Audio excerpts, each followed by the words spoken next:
Welcome to Digging Deeper Ag Chats with Al, the podcast exploring the trends, challenges and innovations shaping agriculture. I'm your host, Alistair McCullough from the Gippsland Agriculture Group. Each episode, I'll chat with experts and producers to bring you insights and practical advice from soil to livestock. We'll be digging deeper to keep you informed and ahead of the game. So let's get started. Welcome to Digging Deeper, and today we're very pleased to have in with us Neil Moss. Welcome, Neil.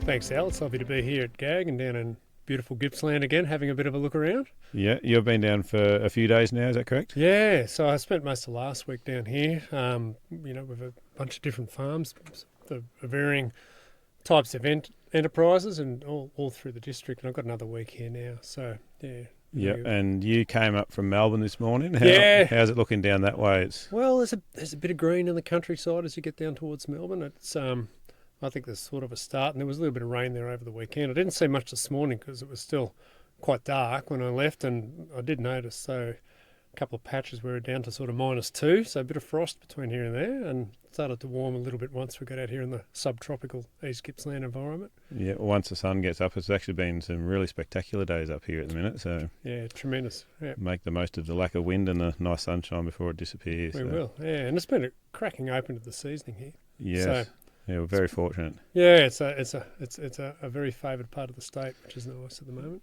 Yeah. We were talking this morning actually about your neck of the woods, and they're actually got a lot of rain already and more coming. Absolutely, Al. I mean, yeah, I sort of hail from Kiama, which is a couple of hours south of Sydney, and we're getting some incredible rain right along the east coast of New South Wales at the moment. Some of the clients I'm working with north of Sydney, it's quite diabolical, the amount of rain that they had at the moment. They're looking at up to 300 mils in the next 3 or 4 days there, so a lot of concern and angst there, and it's certainly particularly difficult for the dairy farmers up there that we're working with that are battling mud and battling lame cows and mastitis and can't get on paddocks and pastures. They haven't been able to really do so for a number of months now. And there's actually an East Coast low rolling in right as we speak. Is that correct? There's one brewing in there, and I think it could intensify over coming days. So I think just south of us in Kiama, we had clients at Milton and Ulladulla that had over 100 mils of rain last night. I've just got off the phone from my son as I drove out here, and he's up at Newcastle, and he'd had over 100 mils in a few hours this morning, and it's really starting to bucket in up there. It's cruel. There's one place that could desperately praying for a bit of rain, and the other one that wants it to move away. It's the great challenge of Australia. It's one of our strengths, I guess, is that we can have things not going well somewhere else, but still grow food other places. It'd be lovely to see it even itself out a little bit more though at times. Yeah, we actually had a guest on here just recently and saying what's really saved us because of the offload of stock at the minute is central Queensland, the middle of Australia's had a fair bit of rain, so they've been able to retain a lot. Absolutely, and I do a bit of work in sort of southern Queensland, more probably just south of the Downs, and when I was up there probably 5 or 6 weeks ago, it was a sea of green. It was outside the flooding zone, but certainly the area that had been influenced by the rain, and that northern New South Wales, southern Queensland area was a sea of feed and not a lot of cattle. So. Yeah. Now tell me, like down here, if we get a good section of rain, we might have feed for 2 months, maybe 3 months. But up there, that feed can hang around for a lot longer, is that correct? Look, it can. I mean, sometimes you can have a good standing biomass of feed that may have a bit of a drop in quality over time, and I guess it really goes back to ask of what you want from that feed and what it's really going to do. So there can be a lot of feed there, but if it's standing dried off subtropical grasses, it'll be moderate quality. You'll be able to do cows and calves on it quite happily. Maybe not quite as good for fattening young stock, but yeah, it just really depends on what you're asking of it. Yeah. So how many months worth of feed up there from that one rain event do you reckon can they grow? It could put feed up on some of those farms for 6 to 12 months, realistically. Right. And depending on the rain and the depth of rain and the ongoing growth and the soil types. So some of that heavier country, once it gets wet, it'll keep growing for many, many months, just off profile. You go into northern New South Wales, for example, and that sort of black country, they can grow a winter crop off summer rain, basically. With a few little bits and pieces to fill in some profile gaps, but it can be quite profound how that moisture can move from month to month or year to year or season to season. Yeah, well, if anyone's listening from Merlot, it's nothing like your country, obviously. It's sand base, and that's the total opposite, it sounds like. It's hydroponics down here, I think, a fair bit of the time, and it's a bit like the area we work in around Bega. And this is probably where I had a lot of my introduction to this area down here, was from working around Bega, where the soils are very, very light. You're 4 or 5 weeks away from the drought all the time. Yeah. So it responds quickly, though, doesn't it? Absolutely. It responds really, really quickly, capable of great growth, really responsive to nutrients when you put it on. But if you don't look after it, or if you expect it to be like that in 6 months' time, you can be really disappointed because it can change very, very quickly. Yeah. Now, you just mentioned there that you're originally from those sort of Monaro. Yeah. Way. Take us back, way back to the early days on the Monaro, and what actually sparked your interest in ag. Look, it's been a bit of a long journey. And look, I originally grew up in Sydney till I was about 10 years of age, and my parents bought a general store in a town called Dalgety on the banks of the Snowy River, which is sort of upstream from where it comes out down here at Orbost, and that was a really big change for me as a little kid. But we had. So you're a city boy. Born, yeah. And I guess then we moved to the store there. My parents both were originally, I guess, agricultural in background. They grew up in the Central Coast and were bean and poultry farmers, and then came to the city when they were at uni, and Dad was an industrial chemist and Mum was a computer programmer way back in the day.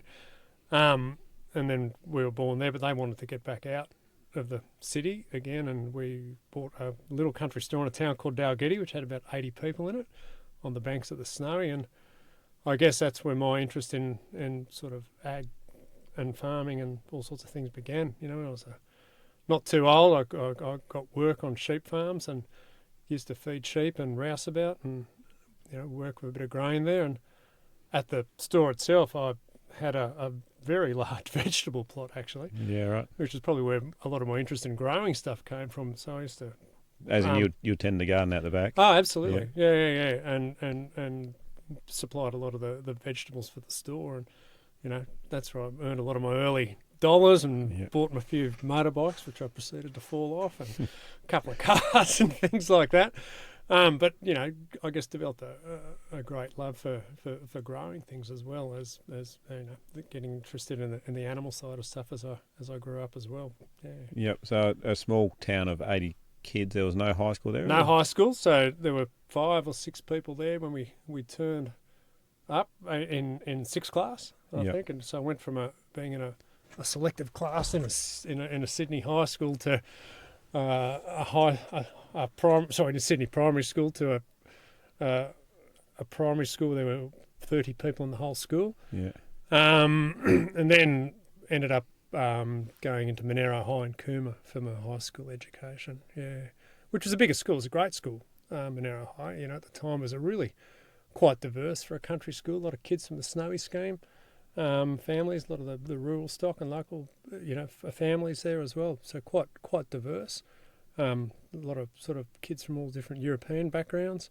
Lots of kids of engineers, farmers, agricultural, accountants, local business people. So it was quite a busy, diverse school. So yeah, it was a good place to go to high school actually. Was that a daily commute you did? Daily commute, on the bus, and then in year 11 and 12 I got my motorbike licence, and I used to load up occasionally and ride in there as well. In year 12 I remember going in, and Dalgety was a really cold place, where we were. So winter was sort of -10, -11 sometimes in the morning, and I'd have my 5 layers of clothes on, and I'd look like the Michelin man going in on my motorbike, and yeah, we'd get there. But no, it was good to go there. It's not worth it sometimes on a motorbike, is it? No. But when you're 17 or 18 and you think you've got something to prove, we often do stupid things. Yeah. And so straight from Cooma High to university, or you have some time off? No, I went straight to uni. Lucky enough, I worked reasonably hard in high school and managed to get into vet science. Yeah. Which was pretty cool. So I went up to Sydney to vet science, and I got into a residential college and lived at a place called Wesley College for 4 years, which was terrific. Had a great time there. Managed to survive far too much partying and enjoying myself, but made a bit of a point of petitioning my partying and my study, and I always had a rule that didn't matter how hard I'd much enjoyed myself the night before. I always go to lectures, and I think I got to nearly all my lectures and worked pretty hard for uni as well. Yeah. Now this might be a bit of a stretch to the memory, but how many contact hours were you doing back then? Has it changed much? Yeah, it was in the high 30s. So Yeah. it was 5 days a week, anywhere between 7 and 8 hours a day. Yeah, so it was a full program. Of contact, and that went right through. Plus, we had a lot of prac work to do out in the field as well during our holiday time. So what was it? A small country town primary school, moderate high school. Was it a stretch for someone like yourself to get to veterinary? Because veterinary studies is not for the faint-hearted. Yeah, well, I don't know. I was, try to challenge myself a bit, I guess, Al. And, I was sort of told when I was at high school by, I was actually the ex-dean at the time of who also actually originally hailed down our way, who felt I really respect and was fantastic, a guy called Reuben Rose. But I met with him in the shop one day, and he came in. I said, "Oh, I'm interested in vet science," and he said, "Oh, you probably should be just thinking about agriculture. You probably won't get the marks out of you." And I said, "Oh, okay." Anyway, It lit a fire, did it? It lit a fire, and I guess like many people around, one of the best ways to get you to do something is to tell you can't. And that sort of worked for me. And I worked pretty hard and did pretty well at school. Yep. Got in. Yeah. So you graduated. You obviously passed.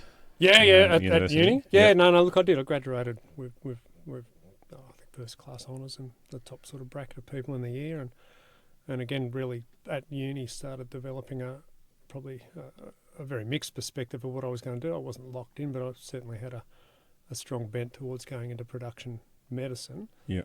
And then I was lucky enough to pick up a job in Narmine in Western New South Wales. So that was a true mixed practice out there on the right in the middle, I guess, of the cropping and the sheep and the beef zone. So about half my work was probably sheep and beef work there. Yeah. What was the other half then? Small animal work and equine. Right. Yeah. And that was a great time out at Narmine as well. Yeah. You obviously had to pick up your life and move down there. Yep. As a youngster. Yeah.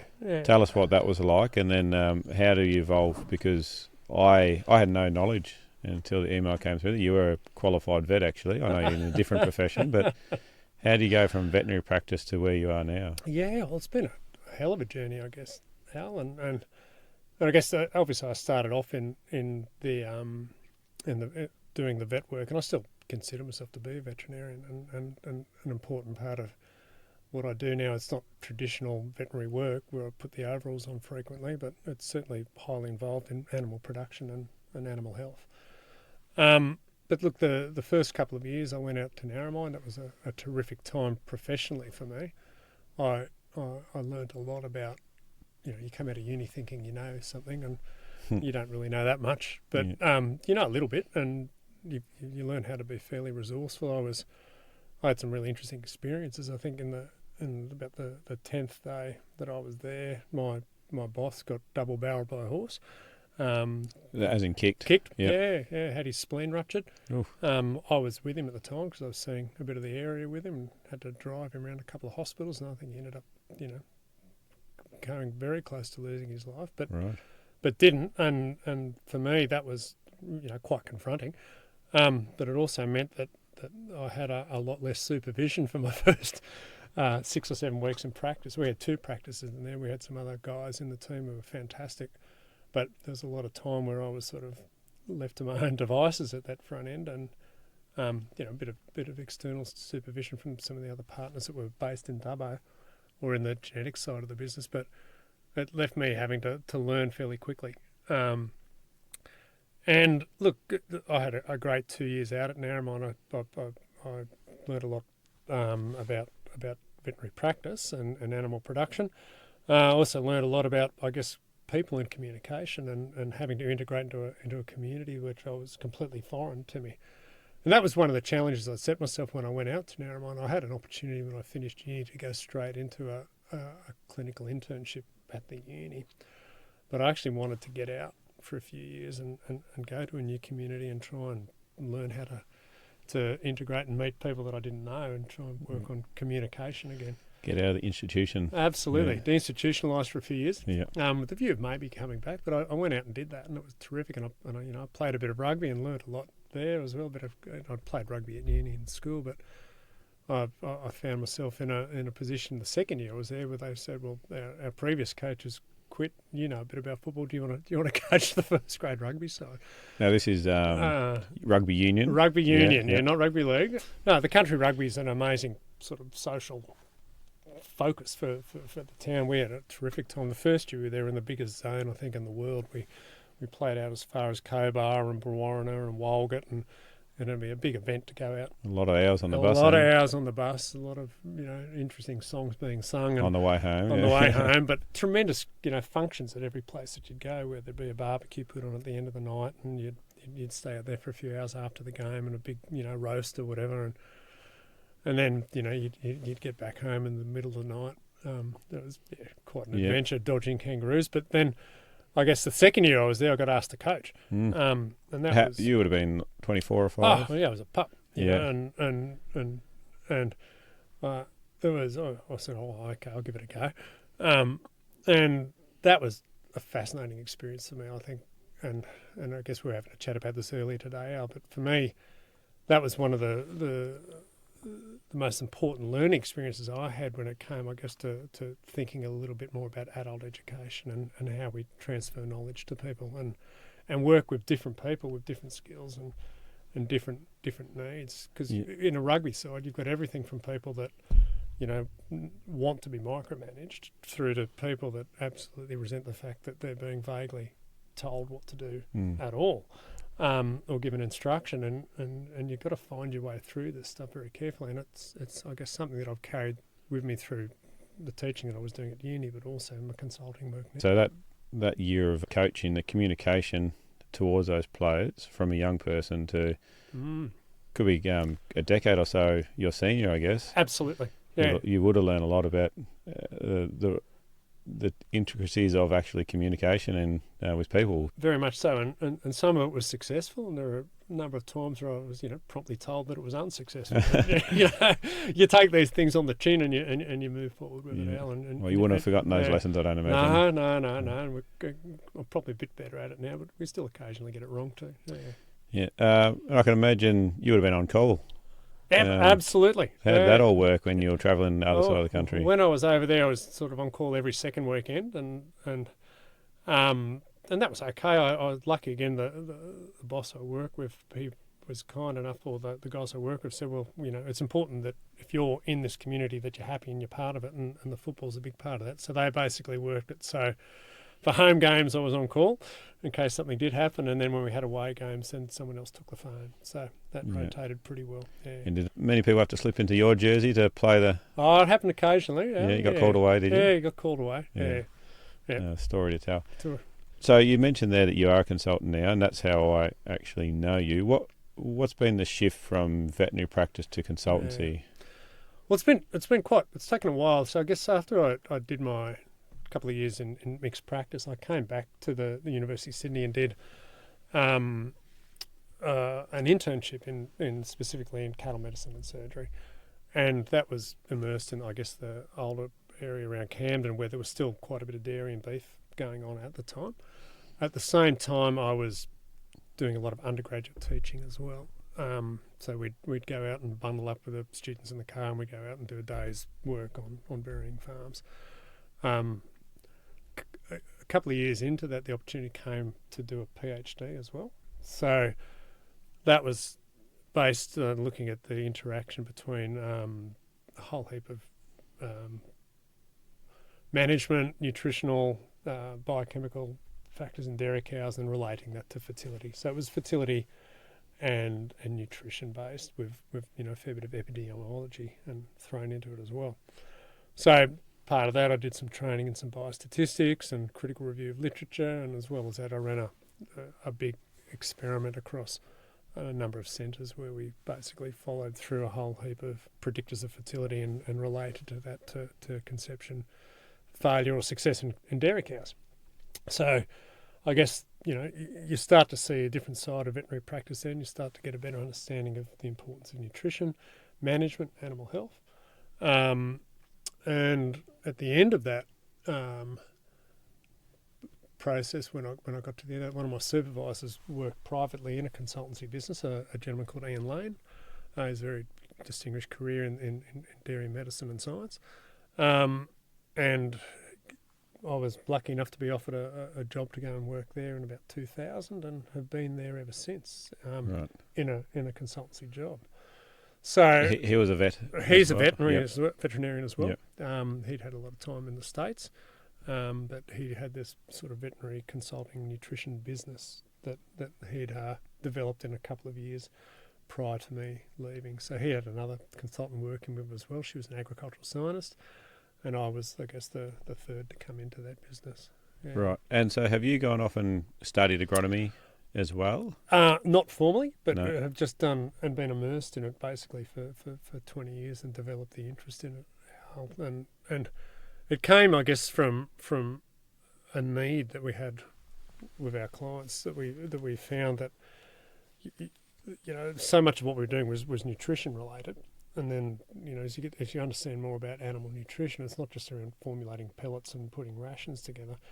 It's around the entire feed base. And the majority of that feed base is agronomically derived. Mm. So I guess we at the time found that there were a lot of good crop agronomists in play, but there was a real lack at the time of I guess, integrated pasture agronomists that had appropriate skills in nutrition and whole farm planning.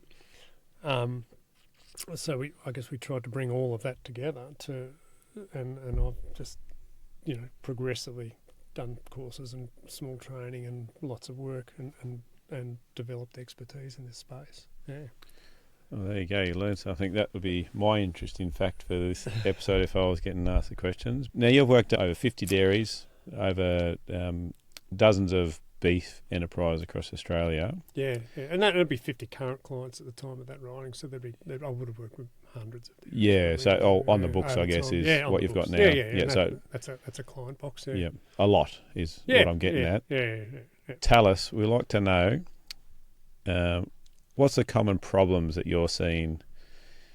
And you work over a vast area, so they're going to change. So focus on the south, maybe. Yeah, look, it is a vast area and a real, I guess, diverse client base, and within that we've got everything from really small family farms, which might be 60 to 80 milking cows out to up to 2,000. So the problems are different and complex, and ultimately I think the major problems, I guess, that we really have to work with is volatility. And particularly climatic or climate, market, are probably the two things. Just general economic volatility. I think I went through this as part of some of the other disaster management work I've done, and we're doing some presentation work on this. And when we looked at just things that confront the New South Wales dairy industry in the last 20 years.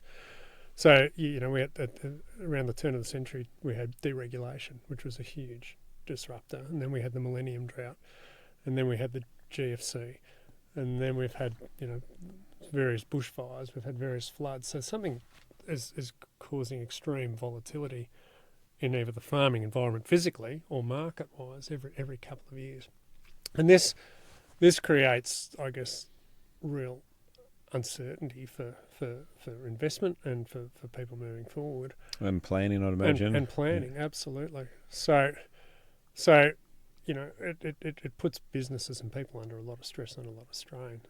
So I guess a lot of what we're working with and dealing with from a problem management perspective is just trying to build business into a position where they're a better place to do well when things are good, because the next period of volatility is inevitable and it's just around the corner.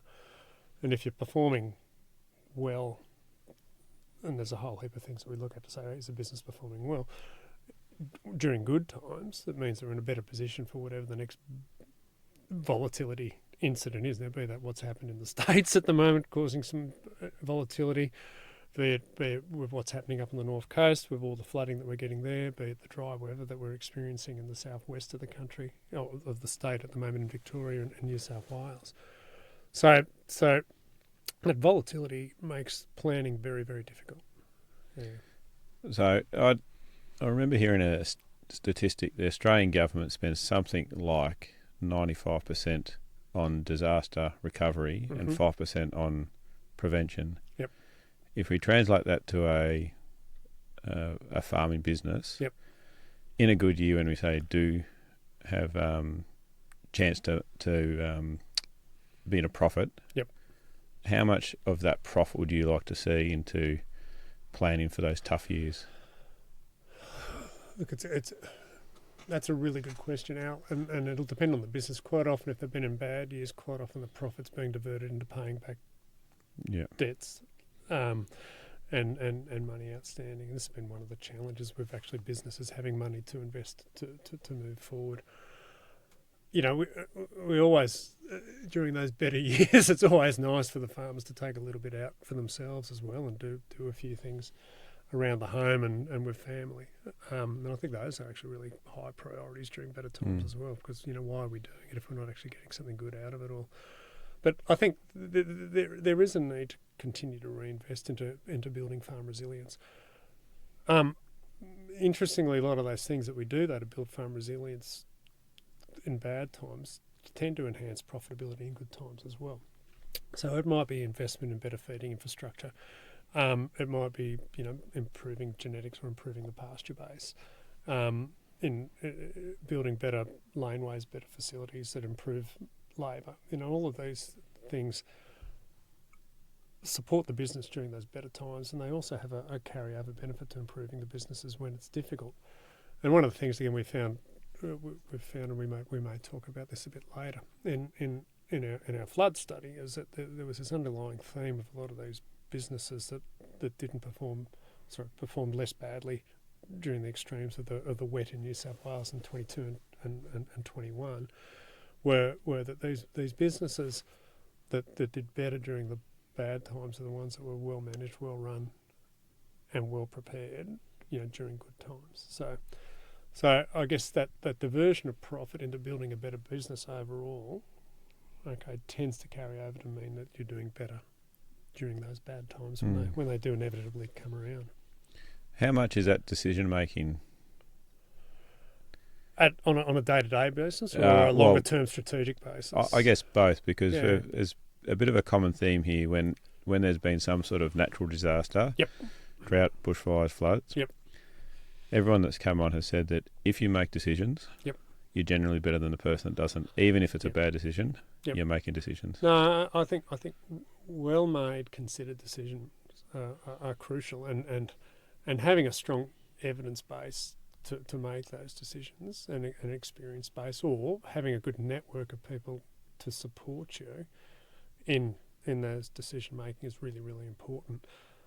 One of the things that we often see is that some people can actually be surrounded by too much noise and too much advice, and they actually struggle to make decisions because they're getting too many opinions, and that can be just as bad as having not enough support as well. So quick decision making is important, as long as it's sort of appropriately driven on a rational evidence base. Yeah. And someone like yourself, a consultant, are you busier during times of hardship, or absolutely? Yeah. And is that the right way around, or not always? It's not the way we try and engineer it, but it's the way it ends up. So look, I'm constantly working with my clients with a bit of a black hat on, to say, okay, what's next? You know, what are you doing about this? And you know, you've done all that work up the back of the farm to make it really, really good, but you know, we've still got this 100 metres of laneway between the dairy and the feed pad that you haven't fixed. Okay, and it's going to rain. You know, when are we going to get to that and make sure that that's made? Because there is a tendency when times are good for people to you know, put their feet up a little and just enjoy it, and that's absolutely human nature and important. But quite often it's those good times, particularly in volatile climatic areas where you've actually got to go much harder and take those opportunities. And those opportunities could be to be utilising surplus funds to put in better resilience structures. They could be taking opportunities with trading to put some more, money away. It can be pushing agronomically to when times are good to establish pastures or to build forage inventory.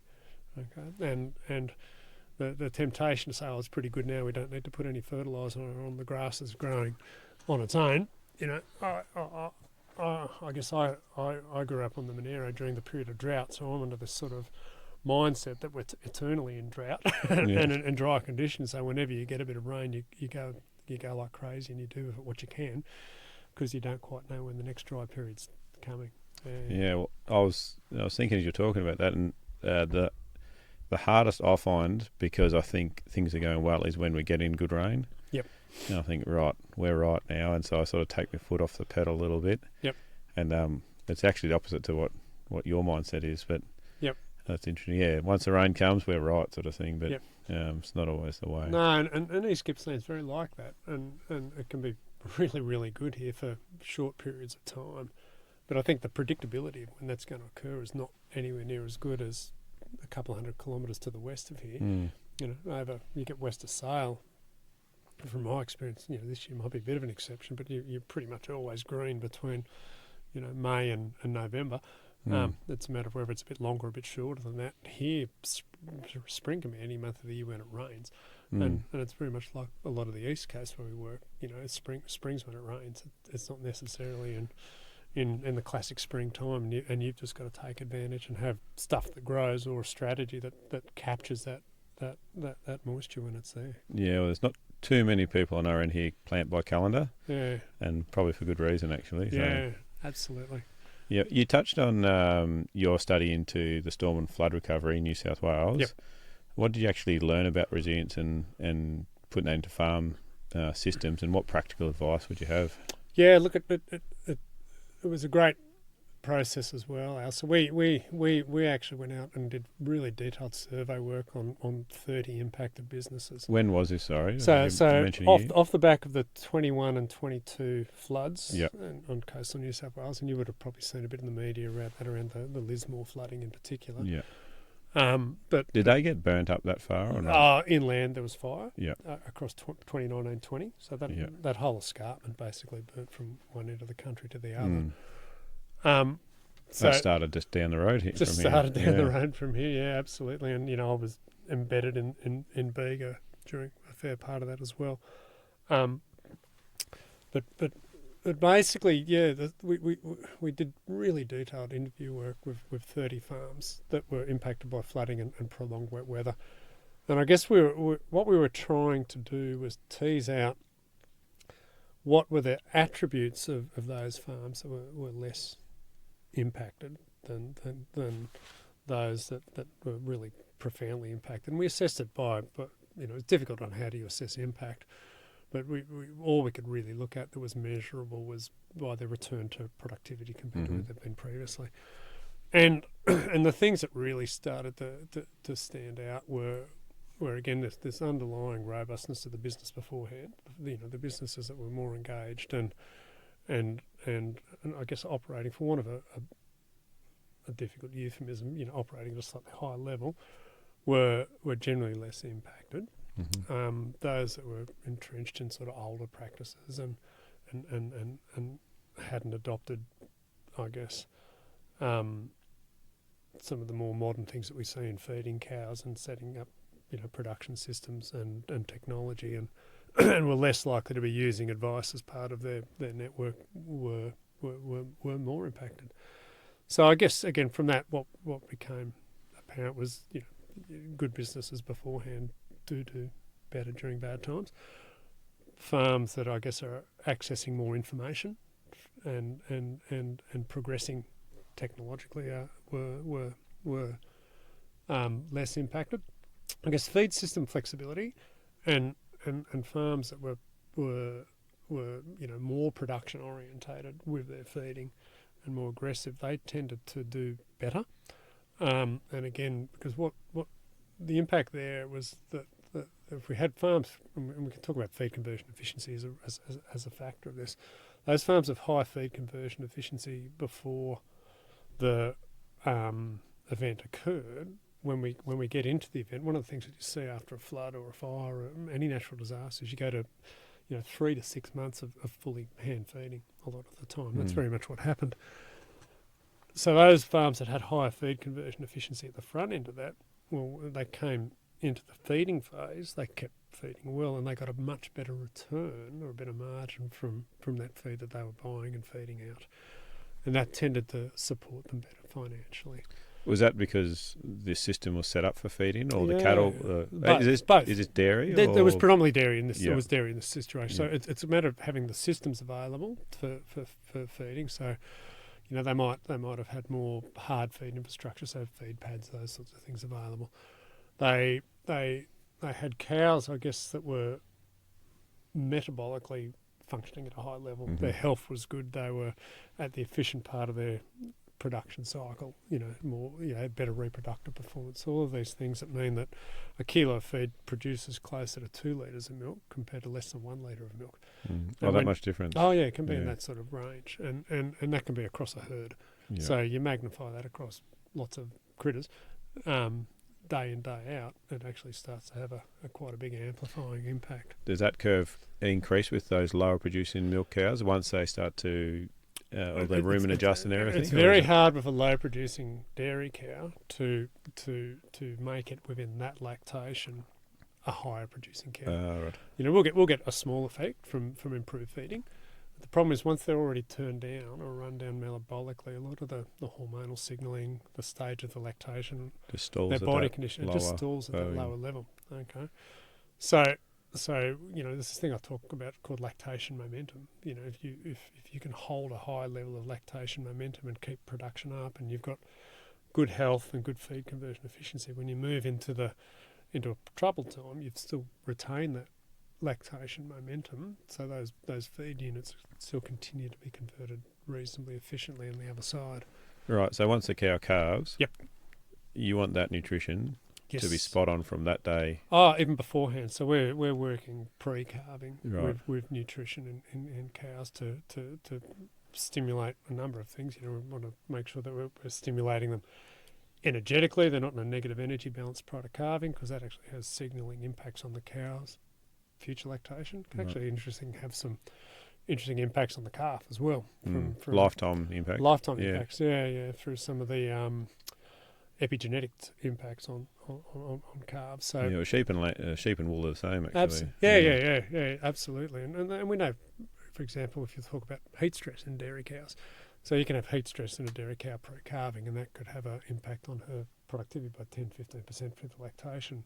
What's interesting is the calf out of a heat-stressed dairy cow can also have a lifetime impact on its productivity. So, I guess it is lifetime, this feeding momentum, and there's things that we can do, to switch it up over time, to make sure that they do well. But once we start switching it down with various insults during life, or during a lactation, it's progressively more challenging to push them back up in that lactation in particular. It's something I've never really thought about, especially because we're beef sheep mainly down here, not a whole lot of dairy. Absolutely, yeah. But that would translate into beef cows as well with growing calves, I guess. It less can. milk. Yeah, less milk, absolutely. And we forget about the milk side and how important it is to have milk under cows. And I guess I've got I've got one particularly really interesting client in Western Australia who run, they milk 600, 800 cows over there, but they've also got 1,300 beef cows that are Angus Holstein crosses and Angus Holstein crosses. And the weaner performance in that crossbred is quite extraordinary, but a lot of it's driven by the fact that these things are on Unlimited beautiful milk. ryegrass pastures on unlimited milk. And Yeah. we're getting 400 plus kilogram weaners onto that system quite consistently. So it's which are black. Yeah, and favoured very much by the market over there. They're terrific, but a lot of it is obviously from the underlying genetics from the beef crossing into them, and the frame score of the Holstein. But the milk is a big factor in that situation. I think we're talking a little bit about fertilizer out in the paddock, and we sometimes think we're saving money by not putting out fertilizer. Yeah. It's the same with feeding cows. Same with feeding cows, but you know, it depends on the class of cow and what it's going and what your objectives are. But you know, I mean, you know, if you're trying to grow animals quickly, it's generally more efficient to grow them as quickly as you possibly can, rather than trying to control it to a slower growth.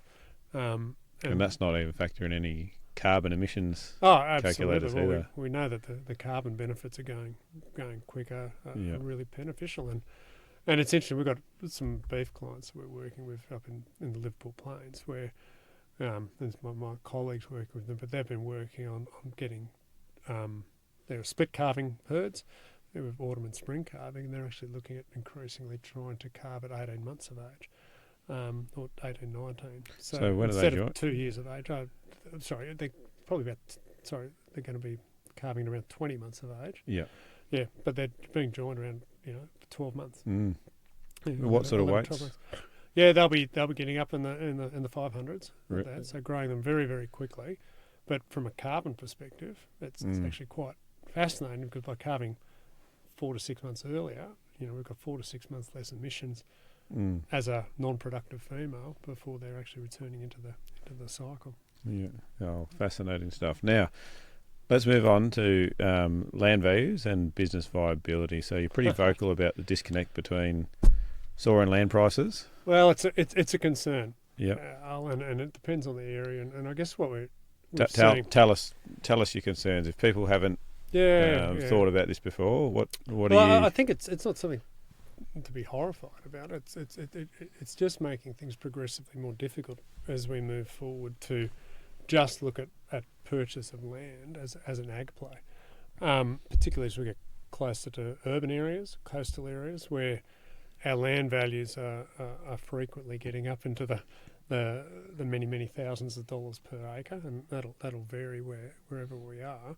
But we're dealing with issues along our part of the coast where that can be $15,000 to $20,000 an acre, where people are looking to buy land to keep farming on. And down here, Al, I think some of those numbers are, I don't know, you tell me, but we're certainly starting to see on smaller holdings could be up to $10,000 an acre. Yeah, well.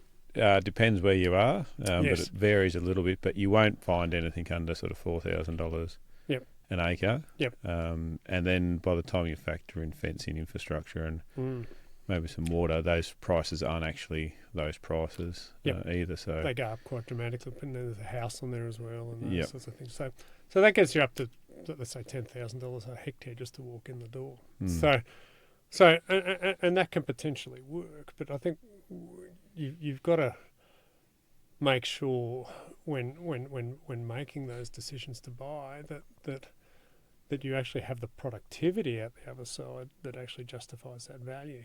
So if you're going to just buy grassland country here and not improve it, and it's doing 4 or 5 tonne of dry matter to the hectare,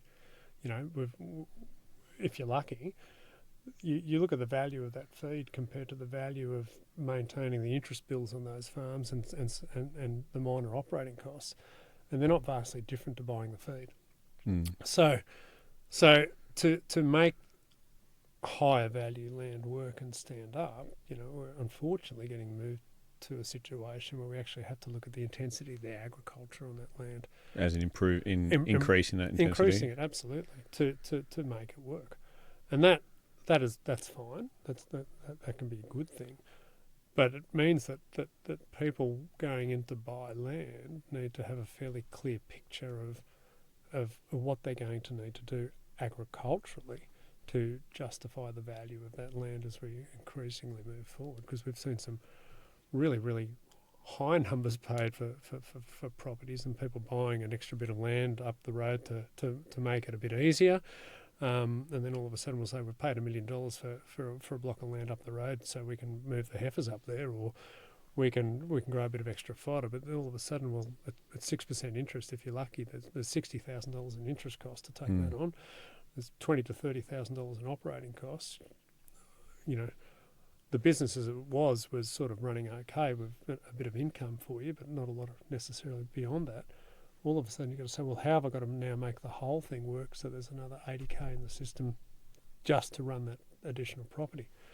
And that will generally, require some shift in scale of the whole enterprise to absorb the extra costs that have come from taking on that extra asset. Yeah. Yep. So your concern is people often buying land without sitting down and going, if we're going to buy land, we actually need to increase our DSE to pay for this whole operation. Across the whole enterprise, yeah. Absolutely. They're actually almost destocking sometimes when they buy more land, but the DSE goes down. The DSE can go down. So the whole output of the whole system needs to generally grow with it, unless there's some gross inefficiency of purchase feed or similar that they can offset. But quite often when you look at that true cost compared to owning the new block, they're not the same. So what about going? No, you go. Yeah. I was just thinking, people thinking more of a real estate opportunity in securing more land. I think that's part of it, and you shouldn't discount that. Obviously there's always a degree of speculation with buying land, and a lot of the growth can come from capital growth over time, but you can't eat capital growth. You can potentially borrow against it in the future. At the end of the day, depending on the leveraging, when you go in to buy more land, someone's got to pay. You've got to pay the interest bill. So and that's fine. I guess the important message is you've got to actually have a plan to make sure that the whole enterprise output and profitability shifts to make sure that extra land operating cost is covered off on. Another point, when we do take on a new block of land, we're talking about the fertilizer bill, and so I guess to ease some people's minds when they go in to buy a property and capital improvements, you like to separate out some of that capital fertilizer from maintenance fertilizer. Can you talk through that a little bit? Yeah, absolutely. And I guess the first thing, again, you should do when you buy a block of land is get it thoroughly soil tested, because quite often you can get a pleasant surprise as to what you might find there, and it might mean that you need to do less than you think, but quite often you may need to do a bit more than what you think.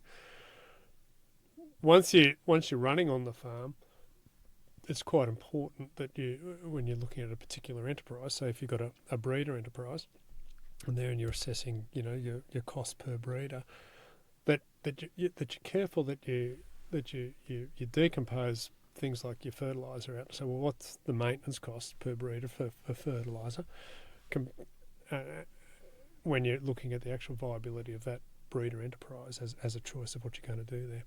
Because if you start loading up the capital cost of putting that extra fertilizer on, which isn't actually inherent into the maintenance of running that breeder enterprise, it's part of actually building and establishing the breeder enterprise, so it's a capital cost. If you bury that in operating costs and don't think about it separately, you may blows right out, and you may come to the wrong conclusions about what you're actually doing on that farm. The breeder enterprise might be perfectly viable when you separate out that capital fraction separately. Now you still got to pay for it, okay?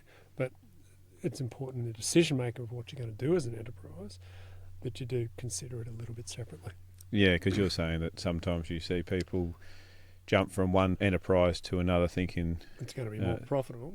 But if you actually factor it in slightly differently or cut it out, then it's actually going to be okay. And possibly that capital is only going to last for 5 years. Correct. Yeah. So go.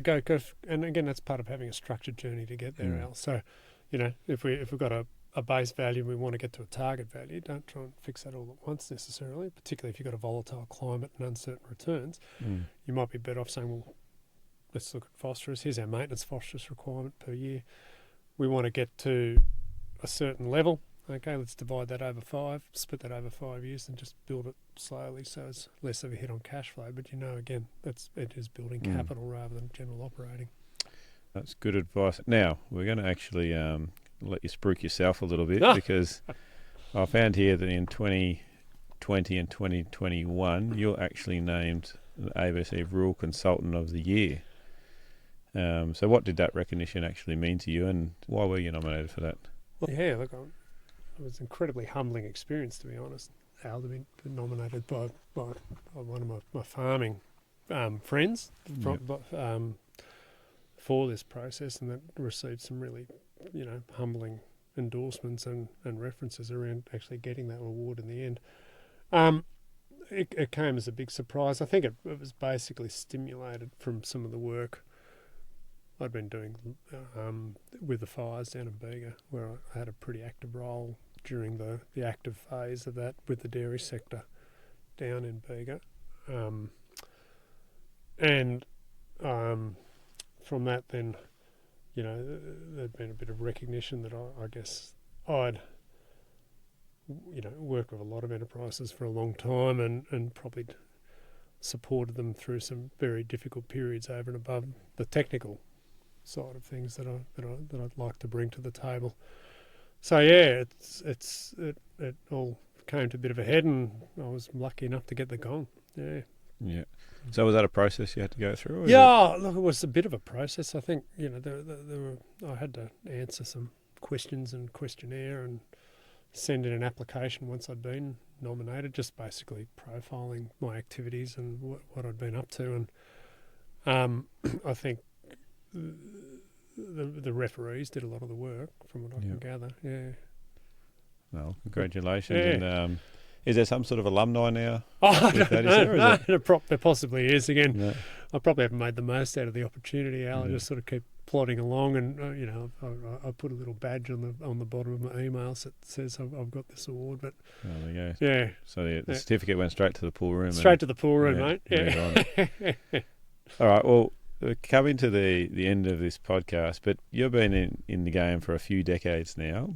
What keeps you curious still and motivated to keep on doing what you're doing? Because you're a busy man. Every time I speak to you, and it seems to be a different part of the country. What keeps you going? I love, I guess, the interaction with the people I work with, which is great, and seeing improvement and change for the clients that I work for, knowing that hopefully the fact that I've been working with someone for over 20 years means that I'm vaguely valued.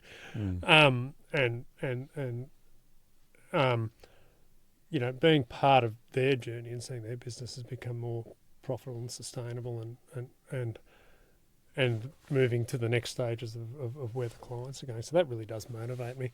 I'm continually fascinated by just improvements in performance, be that animals, farms, and farm productivity. So I do take a great interest in seeing improvement in productivity, right across the spectrum. Increasingly, always, I like to think that the farms that we're working with are working in a very sustainable way. But part of being sustainable is ensuring that they are operating profitably as well, and also that they are mindful of their environmental sustainability as we move forward. And I guess there's a lot more pressure coming into this space, but I don't think there's always this perception that we should be reviewing things like carbon and environmental sustainability as a cost. I actually see it as not being mutually exclusive to improved productivity, because a lot of it's actually about improved resource utilisation. So if we've got to use a lump of carbon to do something, to make another lump of carbon, the higher the percentage of that I actually end up in the finished product, the better we go. And so many of these things that I think actually work to reducing emission intensity actually add to profitability anyway. They're not exclusive. It's the opposite of that. Yeah, we had Cam Nicholson on a month or so ago, and he said exactly the same thing. He says, you don't do it because you're told to. You do it because it's actually a more profitable enterprise if you can do it better. So no, Cam's spot on. I couldn't agree more. And increasingly the farming community is embracing that, I think, as they're moving forward. Yeah, but it's the same as animal well-being being perceived as a cost. It's not. The most productive animals are the healthiest animals. Yeah, and that's consistent across all species. Yeah, and I think as producers we can do a better job at advocating what a good job most of us actually do as well in that space. So absolutely, and we do. We're great. Most farmers are great tenants of land. Most farmers are great tenants of their livestock, and it doesn't make sense to be any other way. That's right. Now let's talk about some real world situations. Now, you're up here in Gippsland on the on-property agribusiness resilience program. Yep. I think I got all that right from the Gippsland East Council. You came. I was actually one of your clients, I guess you call it. The first consultant I've actually had in my business. Tell me what it looks like if someone is to ring you up and engage your services. Oh, yeah, okay, that's a great question as well, because it really varies. Ultimately, the first thing that I've got to work out is what they really want. What is the purpose of me being there? What are they looking to achieve? Because you can walk onto any enterprise and see things that could be done better. Mm. So. Well, don't go through all mine. No. The list will be too long, I think. But firstly, you've got to spend a lot of time understanding the person that you're working with, or the people, or the team that you're working with, and what they want, and what's important. Because ultimately, we can have opinions about what we think are important as advisors, but if we're not listening to the people we're working with, well, I think we're sort of missing the point. Now, once you're working with them and you're addressing the issues that they feel are important, then you're in a position to, I think, invite yourself to introduce other things that you think may be important as well to the table, and bring that there. Once you've got that confidence and that permission to proceed, I'll probably call it. So spending the time, I think, is the important thing, to actually address the needs of the people that you want and what they think they want. And then getting a better understanding of whether what they want is actually occasionally, connecting to a viable reality. And that's one of the things which can be quite challenging. I was going to say that, so they don't always line up in your mind? No, look, they don't. Sometimes people have an aspiration. Well, again, it's in my opinion, which is just an opinion, based on a little bit of experience. So you'll see someone that wants to farm a certain way to achieve a certain outcome. And you start saying, well, let's put some hard numbers around that to see if that is actually a reality. And quite frequently it isn't. So, someone will say, well, I want to have a certain amount of income, but I only want to have 100 cows. And, I think I can do that by cutting some costs and getting, more per weaner. Then I said, oh, well, that's all right. Have you actually done the numbers and what that actually looks like? Because when I've done those numbers, you've got to cut this much cost and you've got to put on another 50 kilograms a weaner, and I can't actually see those two things lining up. So maybe we need to just have a little bit of a realignment and work through that matrix of why that may not work, and then gently work around something that might work. Yep. So when you came on my farm, we actually spent some time doing that. Yeah. What's the operation? What do you want to achieve? Yep. And I was probably at the other end. I like growing lambs, and I didn't really have a real clear structure for you. But then we actually just walked around the farm. Yep. And so you actually got to have a scratch around at what we've got there. And the thing that was really valuable for me is we had a sort of a renovation program in mind, and then you looked at when we're lambing, when we're going to need the feed, and then what plant species are going to do well in those soil types with the feed at the right time of the year. So, so you actually spent, it was a good couple of hours the first visit, set up some things, and then this morning we went through again and just had a look at, we had some bug damage in different things and some seeding issues in other paddocks, and we sort of just literally walked and talked, and I learnt a lot as we walked around, and you shared what you thought was going on, and some things you weren't sure of because there's some unusual things in some of the paddocks. But we actually spent about 3 hours this morning just crawling around the farm and looking at different things. So, and I think it's a really valuable process. Al, you can stare at spreadsheets all you like, but at the end of the day, I think we've got to get out in the paddock. We've got to spend time there. We've got to take the time to understand the production systems and when you need the feeds a really important issue. And one of the things we've been talking about a lot of the farms here is, everyone's, wanting to spring calve, and that's fine. And I said, well, what's your plan for your weaners? Okay, what are you going to feed these weaners that you're going to take off in February or March? Okay, have you got a plan for that? Because you say you want to keep those on and grow them out. So I guess we look at things like that and say, well, it's all well and good to spring calf and capture that feed peak with your cow and calf. Well, what if it goes dry? And And I think the example we talked about with you today is that you want to grow out some lambs over summer. And you've got these beautiful spring crops that are all going to be finished November, December. And I said, well, what are those things going to eat come, February, March, when you look, or January, February, March, when you're looking to put an extra 20 kilos on your weaned lambs? So we looked at that and said, well, here's a paddock and it's on a new block of land. What a great opportunity here. It's not going to grow anything over winter because it's just covered in rubbish grasses. Why don't we start working to prepare that for some crop? And part of that crop is just is feeding the lambs, but it also sets us on a journey to cleaning that paddock up for a perennial future, if that's what you want to move towards. So I guess it's fleshing our way through those things and integrating that into the whole farm plan and trying to get multiple benefits out of everything we do. The purposes can be short-term and tactical, but when we look at a modification to a pasture or a grazing or a cropping system, how does that fit into our long-term strategy and direction of where we're trying to take the business? Yeah, and I think that that's one of the most valuable things that I took out of it is that often we are very good at working in the business, but not very good at working on the business.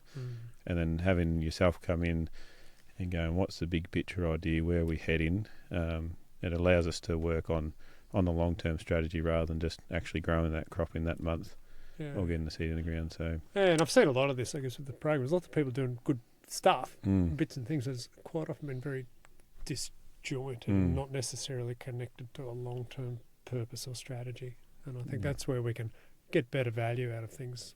If there's a long game and a short game being played at the same time. All right, we'll give your business a spruik while you're here. What is the business name called? The business is Cybus. We're based up in Camden. We've got a number of arms to the business. We've got the farm consulting business, but we do a lot of commercial research as well for a whole range of industry bodies, animal pharmaceutical companies, a range of things in that space. We've done some big projects with government. And the storm and flood recovery project was a big part of that, and I was lucky enough to have two postgraduates working under me for a couple of years on that, and they were terrific to work with. So we trying to bring more people keep good people in agriculture is really, really important to us as well, and we've been lucky enough to have those guys work with us for a couple of years. So it's quite diverse. We work across the ruminant production species and all over Australia. I think I'm lucky enough to currently be working in Queensland, New South Wales, Victoria, and WA.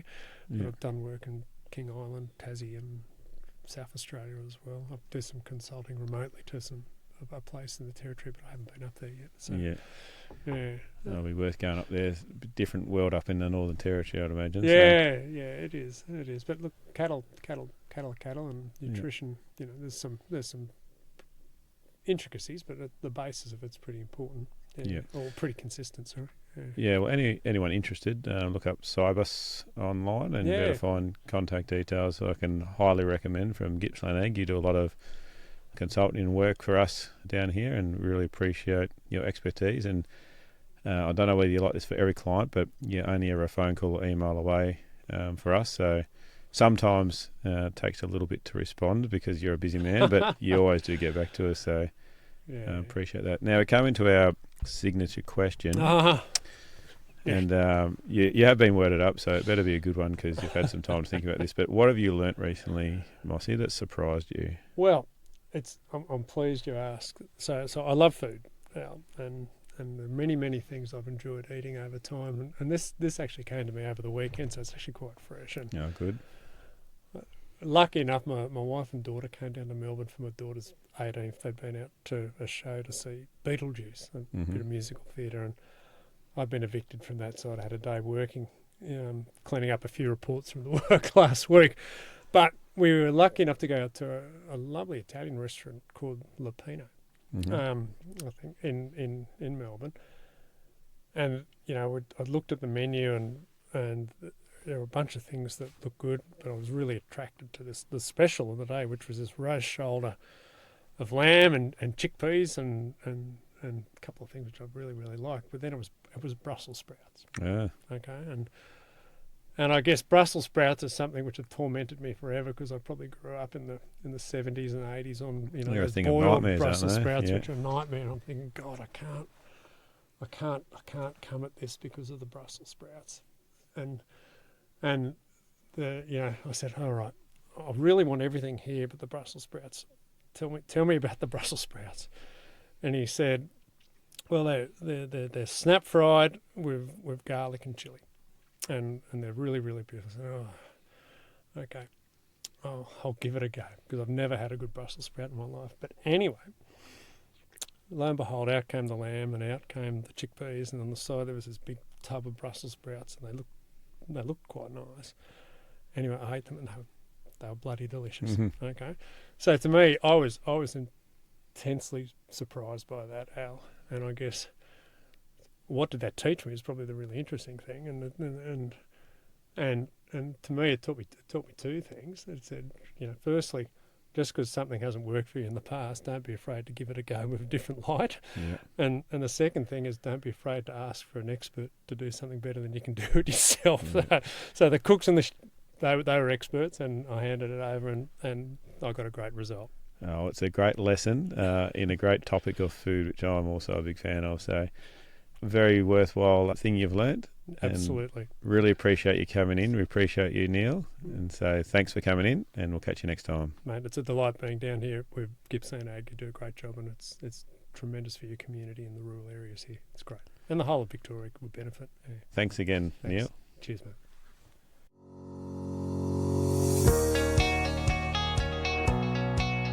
A big thank you for tuning in today. And remember, if you have a question about today's episode or a topic you'd like us to cover, reach out to one of our many platforms and join the conversation. We're here because of your passion and commitment to agriculture. Together, we can build a stronger farming future. This podcast is made possible by the Future Drought Fund Regional Drought Resilience Planning Program, co-funded by the Victorian and Australian governments.